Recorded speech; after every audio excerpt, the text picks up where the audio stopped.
Hey, if you watch until the end, there is a special surprise waiting for you. Stay tuned, you will not want to miss it. Hey there, let me tell you a fascinating story about Allen Stanford's early days that'll blow your mind. You know how some people seem to have that special something that makes them stand out? Well, Stanford was definitely one of those people, but not exactly in the way you might think. Picture this, a small-town Texas kid from Mexia, born in 1950, dreaming bigger than anyone around him. Stanford wasn't born with a silver spoon. He started just like many of us, running simple businesses like local gyms. But here's where it gets interesting. While most gym owners were focused on helping people get fit, Stanford was plotting his way into the financial world, where the real money was. The 1980s were Stanford's turning point. Like a master chess player, he made his first strategic move by founding a small investment company. And boy, did he have charisma. Think of that friend who could sell ice to an Eskimo. That was Stanford. He had this incredible ability to make people believe in his vision, even when he was just getting started. Now, here's where the story takes an exotic turn. Stanford didn't just stay in Texas. He set his sights on Antigua and Barbuda, a beautiful Caribbean paradise. Imagine opening a bank where the view from your office window is crystal clear waters and palm trees. That's exactly what he did with Stanford International Bank. It's like he knew that combining business with paradise would be an irresistible combination for wealthy clients. You might be wondering how someone goes from running gyms to becoming a Caribbean banking mogul. Well, Stanford had this incredible talent for making connections. He wasn't just building a bank, he was creating an image. He sponsored local projects, befriended politicians, and positioned himself as this environmental champion. Think of it as social media influencer marketing before social media existed. What made Stanford really stand out was his promise of exceptional returns. While regular banks were offering modest interest rates, think 2 to 3%, Stanford's bank was promising much more. It's like if someone told you they could turn your $100 into $150, while everyone else was offering $102. Sounds too good to be true. Well, that's because it was, but we'll get to that later. The foundation of Stanford's empire wasn't built on solid financial strategy. It was built on trust and appearances. He created this elaborate network of influential friends and strategic alliances that made his operation look legitimate.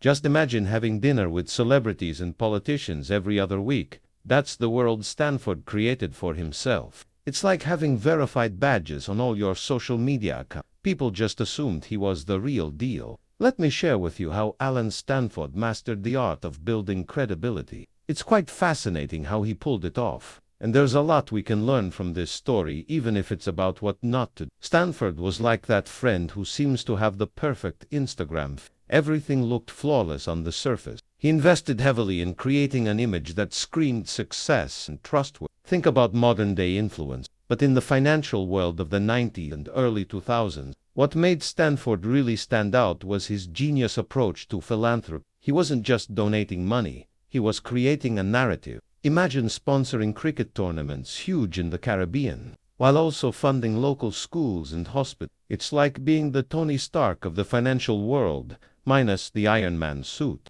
The physical environment he created was mind-blowing. His offices weren't just offices, they were like luxury hotels. We're talking marble floors, crystal chandeliers, custom furniture that would make any interior designer jealous. It's like walking into the Ritz-Carlton to do your banking. His personal story was crafted like a Hollywood script. The classic self-made man narrative that everyone loves. He positioned himself as someone who understood the struggles of ordinary people, while also being extraordinary enough to help them achieve their dream. Think of it as a financial fairy godfather. The exclusivity factor was pure marketing genius. Stanford created this aura of mystery around his investment strategy, claiming they were too sophisticated to explain simply. It's like a master chef who won't share their secret recipe. It only makes people want it more. Behind all this glamour, Stanford was constantly working to maintain his untouchable reputation. He cultivated relationships with politicians and celebrities like a master network.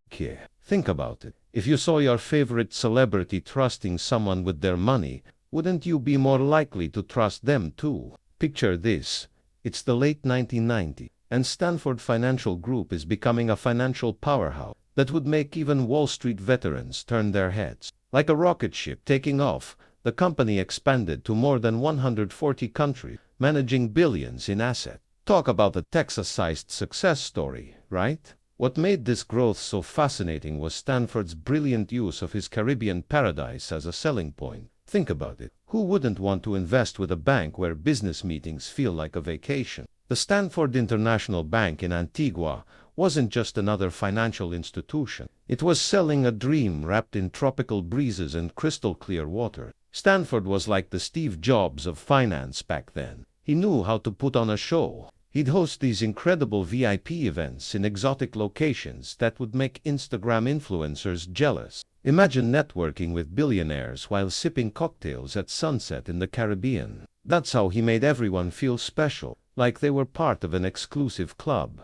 The genius part: Stanford made his investment opportunities feel both exclusive and accessible. It's like having a luxury brand that somehow makes everyone feel they can afford it. He created financial products that made smaller investors feel like they were playing in the big league, while still maintaining that air of sophistication that attracted the wealthy. Speaking of playing it big, Stanford's geographical expansion was like watching a global chess master at work. From Miami to Houston to London, the Stanford Financial Group seemed to be everywhere. It's like having a Starbucks on every corner. It created this impression of stability and success that was hard to question. Stanford was also a master of perception management. He invested heavily in Antigua's infrastructure and made generous public donations. It's like being the rich uncle who always brings the best presents to family gatherings. Everyone loves you, and no one questions where the money comes. The growth seemed unstoppable, like a snowball rolling down a mountain, getting bigger and bigger.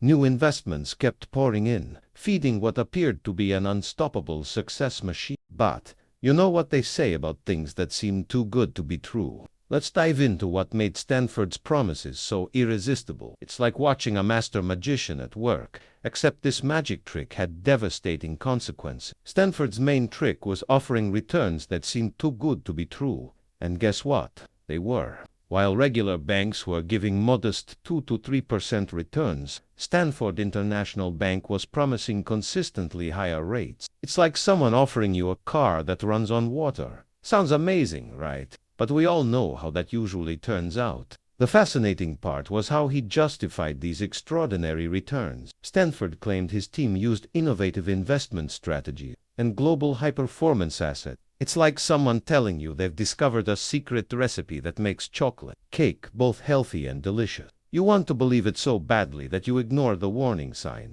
To make his promises more believable, Stanford created this incredible atmosphere of exclusivity and sophistication. His bank in Antigua wasn't just any bank. It was like the Fort Knox of the Caribbean. Imagine walking into a marble-floored palace where even the doorknobs probably cost more than your car. This environment made people feel like they were part of something special. The psychological tactics Stanford used were brilliant in a devious way. He made investors feel like they were getting access to something exclusive, like being part of a secret club. Think about those limited-time offers you see online. Except Stanford's offer seemed way more legitimate because of his carefully crafted reputation and connection. Stanford also used impressive-looking documentation and audits later revealed to be fraudulent to back up his claims. It's like having a fake ID that passes every security check. People trusted the paperwork because it looked official, and who would question something that seemed so thoroughly verified? The promise of extraordinary returns was like a perfectly baited hook. And investors weren't just biting, they were jumping right into the boat. Many even reinvested their profit, convinced they'd found the golden ticket to financial freedom. But as we all know, if something looks too good to be true, let's dive into how this house of cards finally came tumbling down. It's a story that proves even the most carefully crafted illusions can't last forever, especially when they're built on lies. The first cracks started appearing during the 2008 financial crisis. Think of it like that moment when you're playing Jenga and someone pulls out the wrong block. Everything starts to wobble. Investors, spooked by the global economic meltdown, began requesting their money back in droves. It's like when everyone rushes to the exit at once during a fire alarm. The Securities and Exchange Commission had been watching Stanford for a while, but in 2009, they finally moved in. Imagine being at a magic show where suddenly someone reveals all the tricks. That's what happened when investigators started digging deeper into Stanford's operation. Those amazing returns, pure fiction, those sophisticated investment strategies, they didn't exist. When the investigators started pulling at the threads, Stanford's whole empire began to unravel faster than a cheap sweater. The numbers didn't add up, the documentation was questionable, and those independent audits, well, let's just say they were about as independent as a puppet show. The media coverage was intense. Think piranha frenzy. Every day brought new revelations about missing billions, fake reports, and devastated investors. Stanford's carefully crafted image as a financial genius crumbled like a sandcastle at high tide. It was like watching a real-life episode of American greed unfold in real time. The FBI got involved, and things got serious real quick. They weren't just looking at paperwork. They were tracking money flow, interviewing witnesses, and building a case that would make most crime thrillers look tame. It was like CSI, Financial Edition, but with much higher stakes. Everything came to a head in February 2009 when Stanford was finally arrested. Remember those movies where the FBI storms in dramatically? Well, this wasn't quite as theatrical, but it was just as significant. The man who once flew private jets and owned cricket teams found himself trading his designer suits for prison guards. Hey friend, let's explore how Allen Stanford's legacy continues to shape the financial world today. It's like watching a movie that changed how we view everything that comes after it. Think about how this case transformed the way we look at financial promises. It's like when someone claims they have a revolutionary weight loss, we're now much more likely to ask questions first. Stanford's scheme taught investors worldwide that if something sounds too amazing to be true, it probably needs a double check. The impact on regulation has been massive. Imagine putting extra locks on your door after a break-in. Financial authorities worldwide started implementing stricter controls, especially for offshore operations. It's like when social media platforms added more security features after major data breach. Everyone realized the old system just wasn't good enough. For many victims, Stanford's legacy is deeply personal. Think about losing your entire life savings. It's like having your house burned down with all your possessions inside.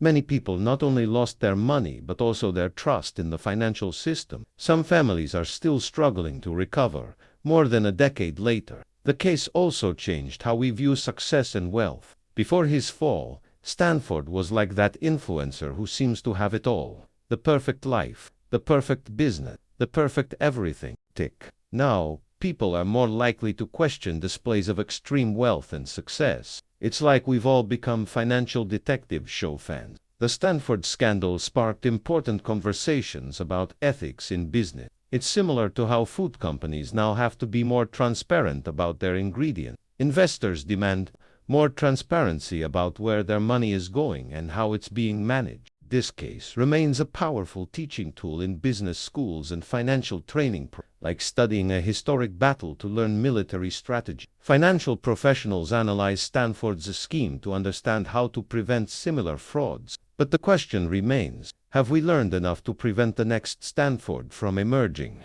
Let's dive into one of the most dramatic chapters of Stanford's story. How this massive financial house of cards finally came crashing down. It's like watching the finale of your favorite thriller series, except this was all too real. The first cracks started appearing in 2008, when the global financial crisis hit. Imagine being at a magic show where suddenly all the tricks start failing at once. That's what happened to Stanford's carefully crafted illusion. His investors, spooked by the market turmoil, began demanding their money back in unprecedented numbers. The Securities and Exchange Commission had actually been watching Stanford for years, but in 2009 they finally moved in. Think of it like those crime shows where investigators have been building a case for years before making their big move. When they did strike, it was with devastating precision, revealing that Stanford's entire operation was essentially one massive $7 billion fraud.